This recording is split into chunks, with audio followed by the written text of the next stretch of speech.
Hello friends, I am गौरव और आज की क्लास का जो हमारा टॉपिक है वो है इनडिटर्मिनेट फॉर्म्स के ऊपर। Indeterminate forms part 3। इससे पहले हमारे 2 पार्ट आ चुके हैं जिसमें हमने इन 5 अलग अलग फॉर्म्स के बारे में पढ़ा। किसके बारे में? 0/0, infinity by infinity, 0 to the power 0, 0 into infinity, infinity minus infinity. आज हमारे रिमेनिंग कौन से बचे हुए हैं? ये 2 पॉइंट्स, ये 2 पार्ट्स हमें आज पढ़ने हैं। तो हमारी इस वीडियो को बनाने का बेसिक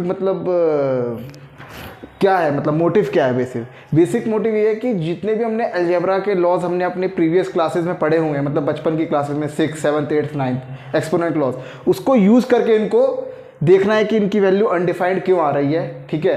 और अगर हम डिफाइन कर दें तो उससे कुछ फ़ायदा हो रहा है कि नहीं। तो एक केस में हमने देखा था कि 0 की पावर 0 को अगर हमने डिफाइन कर दिया था तो हमें क्या हो रहा था? फ़ायदा मिल रहा था। तो हम क्या कह सकते हैं कि हाँ, 0 की पावर 0 एक कोई स्पेसिफिक सिचुएशन में उसकी हम एक वैल्यू दे सकते हैं।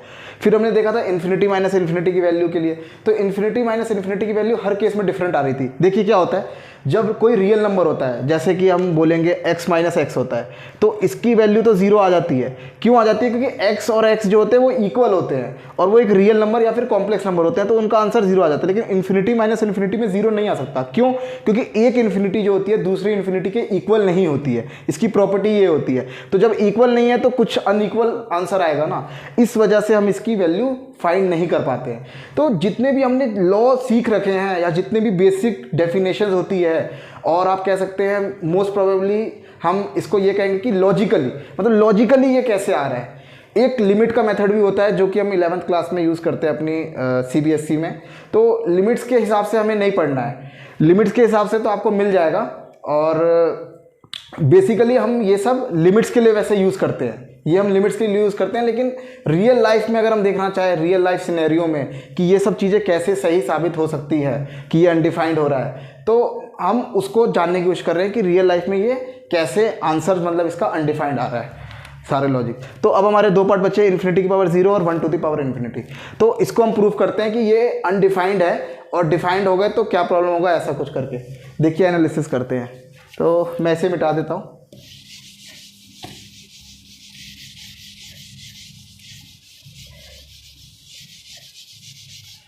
सबसे पहले infinity to the power 0। Basic law से चलने की कोशिश करते हैं। अलजेब्रा का क्या मतलब है? अगर इसमें हम अलजेब्रा लगाएं, मतलब हम क्या कर रहे हैं, इन्फिनिटी टू द पावर 0। अब इसमें लॉ लगाते हैं तो आप कहेंगे कि सर हमने एक लॉ पढ़ा हुआ है एक्सपोनेंट्स में कि एनी नंबर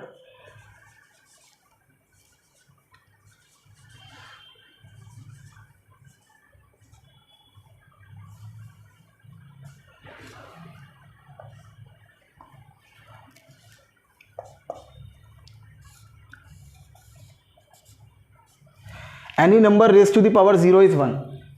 तो इसका आंसर 1 हो जाना चाहिए।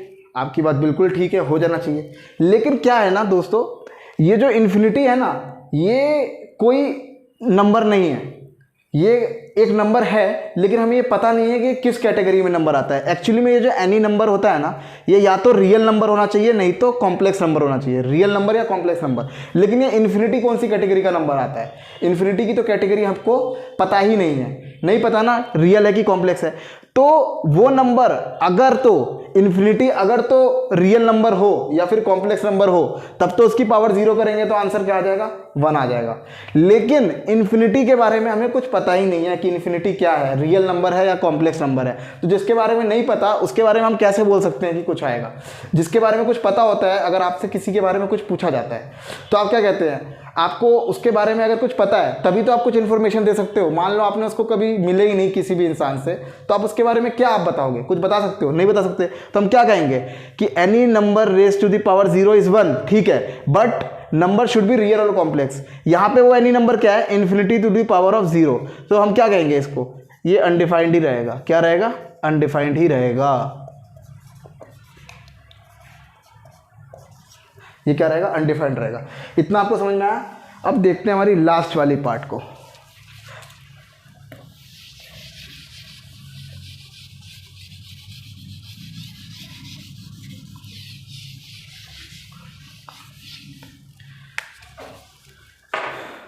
अब देखिए,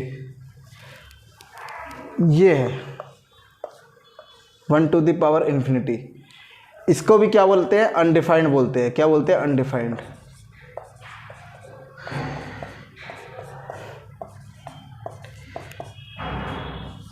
देखिए एक तरीका तो ये है कि हम कह सकते हैं कि लिमिट्स के तरीके से इसको हम प्रूव कर सकते हैं कि 1 की पावर इन्फिनिटी जो क्या होता है, अनडिफाइंड होता है।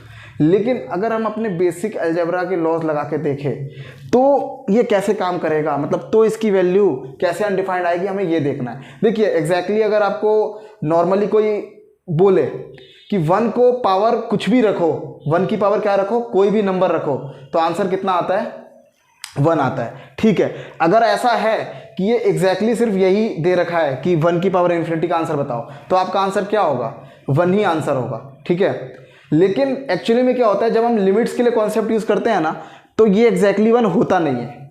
क्या नहीं होता, ये एग्जैक्टली 1 होता नहीं है, इसलिए इसका आंसर अनडिफाइंड आता है। लेकिन इसलिए इसका आंसर अनडिफाइंड आता है। फिर हम अपना कुछ अलजेब्रा की जो हमने डेफिनेशन पिछली क्लासेस में याद करी थी, जब हम 0 की पावर 0 की बात कर रहे थे, तो उस वक्त हमने एक अलजेब्रा का लॉ पढ़ा था। क्या, 1 multiply by x is x. Okay, ये आपने पढ़ा है, ठीक है, पढ़ा है। तो यहाँ पे ये x क्या होना चाहिए, रियल नंबर होना चाहिए। क्या होना चाहिए, x रियल नंबर होना चाहिए। तो इसके लिए क्या होता है ना, कई बार क्वेश्चन पूछा जाता है कि ये 0 की पावर इन्फिनिटी जो है ये क्यों 0 होता है।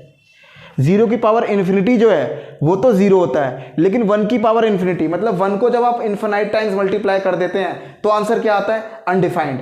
और 0 को जब इन्फिनाइट टाइम्स मल्टीप्लाई करते हैं तो भी अनडिफाइंड आना चाहिए। तो 0 क्यों आ रहा है, तो इसके ऊपर क्या है, बहुत अलग अलग डिफरेंट एक्सप्लेनेशंस है। लिमिट्स में क्या करते हैं, वो तो कोई एक फंक्शन लेते हैं और उसको सॉल्व करते हैं, तो उसको सॉल्व करने के बाद क्या होता है, ये 0 आ जाता है और ये जो है अनडिफाइंड आ जाता है। इसकी कोई वैल्यू नहीं मिलती है, क्योंकि इसकी अलग अलग वैल्यू आती है अलग अलग तरीके से इसको अप्रोच करने पे।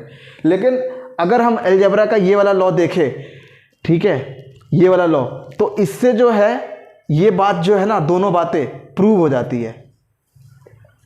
ऐसा कहीं पे लिखा नहीं हुआ है, ठीक है, कि हम इसको इससे अप्रोच करें, लेकिन मैंने जब ऐसा करके देखा तो इससे क्या हुआ, मेरे ये दोनों जो डेफिनेशंस है ना वो आ गई, मतलब इसकी वैल्यू 0 आ गई और इसकी वैल्यू अनडिफाइंड आ गई। तो फिर हम क्या कह सकते हैं कि अगर इससे आ रही है तो क्यों ना हम इससे समझने की कोशिश करें, देखें कि किस तरीके से आ रही है। तो अब देखिए किस तरीके से इसका यूज़ करने से ये दोनों आंसर हमारे मिल रहे हैं, जो कि लिमिट्स के थ्रू भी प्रूव होता है, और हम अपने बेसिक लॉजिक लगा के हम इसको प्रूव करने की कोशिश करते हैं। तो देखिए क्या होता है, इसके लिए आपको क्या करना होगा, एक और लॉ के बारे में जाना होगा। 0 मल्टीप्लाई बाय एक्स इज 0। ठीक है, तो सबसे पहले हम 0 की पावर इन्फिनिटी को देखते हैं, क्या होता है 0 की पावर इन्फिनिटी। तो इसका मतलब क्या हुआ, इसका मीनिंग क्या हुआ कि 0 को आपने क्या किया, इन्फिनाइट टाइम्स मल्टीप्लाई किया। तो देखिए 0 multiply by 0 multiply by 0 multiply by 0 multiply by 0 multiply by 0। 0 को कितनी बार मल्टीप्लाई करें, इन्फिनिटी टाइम्स, मतलब ऐसे देखो करते गए। ठीक है, तो जब आप इसको करते गए तो आपने क्या किया, 0 को इन्फिनाइट टाइम्स मल्टीप्लाई किया, मतलब 0 को इन्फिनिटी टाइम्स मल्टीप्लाई किया, मतलब आप करते गए। ठीक है, तो आपने मान लो करते गए। ठीक है, लेकिन हमें एक चीज़ और पता होनी चाहिए कि इन्फिनिटी की कोई बाउंड्री नहीं होती। क्या नहीं होती, बाउंड्री नहीं होती, मतलब हमें पता नहीं है कि वो कहाँ ख़त्म होगा। तो जो चीज़ का आपको पता नहीं है कि वो कहाँ ख़त्म हो रहा है, तो उसकी वैल्यू आप क्या ऐसे निकाल सकते हो। अगर आपको बोला जाए कि 2 को मल्टीप्लाई करो, तो अगर आपको बोलेंगे 3 टाइम्स मल्टीप्लाई करने के लिए, तो आप कहोगे 2 × 2 4, 4 × 2 8। लेकिन आपको बोला जाए कि 2 को आप मल्टीप्लाई करते ही रहो, तो आप उसका आंसर निकाल सकते हो क्या, नहीं निकाल सकते। ठीक है, फिर अगर हम ये केस देखने की कोशिश करें कि 0 को हमने मल्टीप्लाई करा किससे, 0 से करते गए मल्टीप्लाई, करते गए। चलो देखो, अब एक बात बताओ, अगर आप 0 को मल्टीप्लाई करते जाओगे 0 से, तो हर बार आंसर क्या आता जाएगा, 0 0 0 0। तो एक बात बताओ, ये इन्फिनिटी टाइम्स अगर आपने 0 लिख रहे हो, मतलब आप लिखते जा रहे हो, तो क्या वो एक रियल नंबर होगा, क्या मतलब उसको अगर आप करते जाओगे तो आपका क्या होगा, वो एक रियल नंबर होगा। ठीक है, हाँ ये तो रियल नंबर होगा रियल नंबर। लेकिन वो रियल नंबर क्या होगा, क्या आप ये बता सकते हो। आप नहीं बता सकते, क्योंकि वो चलता ही जा रहा है ना, वो कभी खत्म ही नहीं हो रहा है। इन्फिनिटी की क्या होती है, बाउंड्री नहीं होती, मतलब वो करता ही जा रहा है, होता ही जा रहा है, होता ही जा रहा है, होता ही जा रहा है। तो अब उस हिसाब से देखें तो अगर आप इसको रियल मानते हो, आपने क्या किया, इसको रियल माना, जीरो को मल्टीप्लाई करते गए करते गए करते गए, चलो रियल माना। तो जब आपने रियल इसको माना तो क्या होता है, जब जीरो को हम किसी रियल नंबर से मल्टीप्लाई करते हैं उसका आंसर क्या आता है, जीरो आता है। तो अलजेब्रा से ये प्रूफ हुआ, और ये हम डिजिटल इलेक्ट्रॉनिक्स में भी यूज़ करते हैं। अगर आपके पास आप ENTC स्टूडेंट हो तो, और ट्रुथ टेबल का यूज़ करते वक्त भी इसको हम देखते हैं। तो देखो जीरो की पावर इन्फिनिटी क्या आ गया, जीरो आ गया। अब देखते हैं 1 की पावर इन्फिनिटी को इसी लॉ से।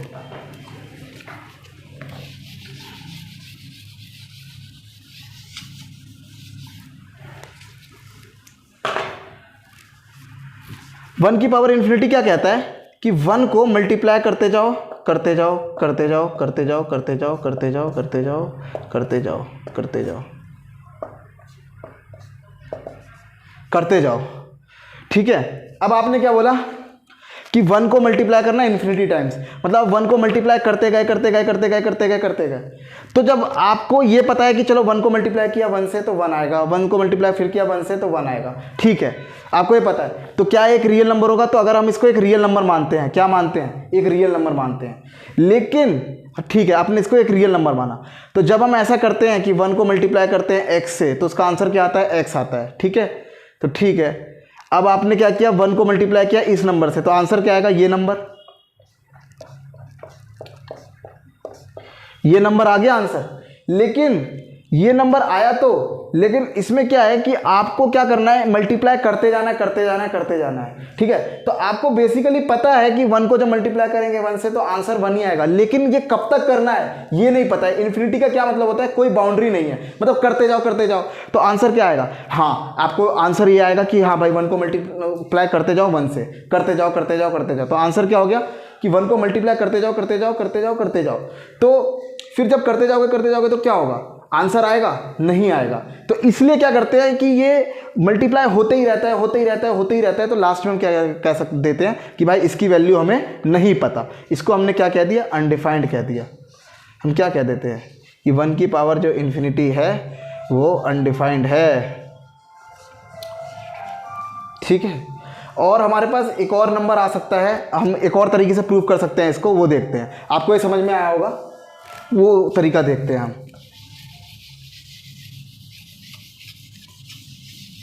वो तरीका क्या हो सकता है, एक सिंपल तरीका कि any number, okay, raise to the power 0 is 1।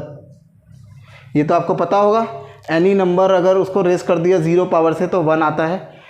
आपको ये पता है कि अगर पावर में कोई चीज़ हो और उसको अगर हम दूसरी तरफ भेजे, मतलब अपने इक्वल टू के इस तरफ, तो वो जो होता है पावर जो होता है वो उसका रेसिप्रोकल दूसरी साइड में आता है, ठीक है। अगर आपने मैथ्स पढ़ा होगा 8th 9th में तो आप इसके बारे में जानेंगे। तो any number is equals to 1 of 1/0। तो 1/0 क्या होता है, infinity. Any number equal to 1/∞। तो 1 की पावर इन्फिनिटी क्या आ गया, एनी नंबर। लेकिन वो एनी नंबर क्या है, मतलब कोई नंबर आएगा, उसने क्या बोला, कोई नंबर आएगा, लेकिन वो कौन सा नंबर आएगा वो नहीं पता। इसलिए कौन सा नंबर आएगा, इसलिए इसको क्या बोला जाता है, अनडिफाइंड बोला जाता है। तो हमने क्या किया, बिना लिमिट्स का यूज़ करे, अपनी बेसिक लॉजिक लगा के हमने इसको प्रूव कर दिया कि 1 की पावर इन्फिनिटी क्यों अनडिफाइंड होता है और 0 की पावर इन्फिनिटी क्यों 0 होता है। अब पता चला ये आपको तो पता है ना कि any number raise to the power 0 is 1, but when you take, okay, whenever you transfer this power to other side, मतलब जब भी आप यहाँ पे कोई पावर होती है अगर उसको आप दूसरी साइड भेजिएगा इज इक्वल्स टू के, तो वो क्या होते हैं, उसकी उस पावर का रेसिप्रोकल उस तरफ जाता है। तो 0 का रेसिप्रोकल क्या, 0 का क्या होता है, 0/1 होता है, उस तरफ जाएगा तो क्या होगा 1/0, ओके, रेसिप्रोकल। तो 1/0 is what, infinity. So 1 to the power infinity is any number, so that is why it's prove that it is undefined. So आज की वीडियो में इतना ही। आपको अगर वीडियो अच्छा लगे तो भले ही लाइक ना करें लेकिन शेयर जरूर करें ताकि और लोगों का डाउट क्लियर हो। Thank you so much. पढ़ाई करते रहे। All the very best.